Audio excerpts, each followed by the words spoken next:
আজ অনেক দিন পর, প্রায় 2 মাস পর একটা স্বপ্ন পূরণ হলো। সেটা হলো গাছের জন্য পাঁকজল বানালাম।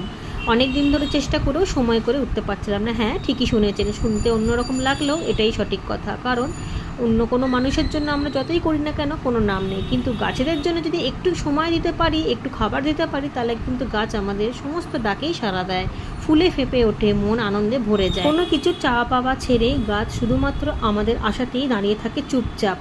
জল দিলাম বা না দিলাম, গাছে খাবার দিলাম বা না দিলাম, তাতেও কিন্তু কোনো অভিযোগ নেই গাছের। তাই গাছকে আমি খুব ভালোবাসি। অক্টোবর মাস থেকে যখন শীতের তোড়জোড় শুরু করেছিলাম, তখন কাঠের ভুসি দিয়ে বেড তৈরি করছিলাম এবং ছিলকাগুলোকে এই বস্তার মধ্যে ভরছিলাম। যখন বস্তাটা সম্পূর্ণ ভরে গিয়েছিল, তখন এর মধ্যে কাঁচা গোবর দিয়ে রেখে দিয়েছিলাম আমাদের বাড়ির একেবারে নিচের তলায়, বাউন্ডারির মধ্যে। কারণ উপরে যদি রাখতাম, তাহলে ওই গোবরের জলটা পুরো নিচ দিয়ে বেয়ে বেয়ে ছাদ বাগানময় হতো, আর গন্ধও ছাড়তো, দেখতেও ভালো লাগতো না, চারিদিকে দুর্গন্ধ হতো। সেই কারণেই বাউন্ডারির মধ্যে রেখে দিয়েছিলাম। দেখুন, সেই অক্টোবর মাস থেকে এখন পুরো গোবরটার জল পুরো কাঠের ছিলকার মধ্যে টেনে নিয়েছে এবং গোবরটাও সম্পূর্ণ শুকিয়ে গিয়েছে।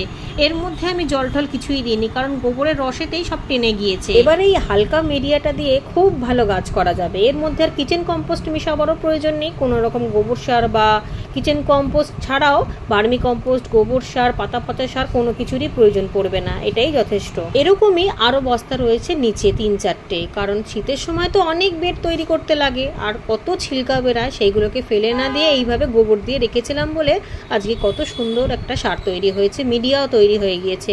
এবার এই গ্রো ব্যাগগুলোকে ভরে নেব। এগুলো 12 ইঞ্চির গ্রো ব্যাগ, কিন্তু সরুটা, চওড়াটা না। চওড়াটা উপরে রয়েছে। এগুলোর মধ্যে হলুদ বসাবো। বরাবর যেমন আমি এরকম ছোট ছোট 12 ইঞ্চি সরু ব্যাগের মধ্যে বসাই, এবারেও বসাবো।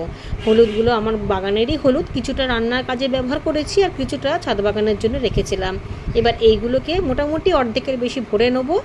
ভরে দিয়ে এর মধ্যে হলুদ দিয়ে জল দিয়ে এক সাইডে রেখে দেবো। কিছুদিনের মধ্যেই হলুদ গাছ রেডি হয়ে যাবে আর অনেক হলুদ পাওয়া যাবে বাগান থেকে।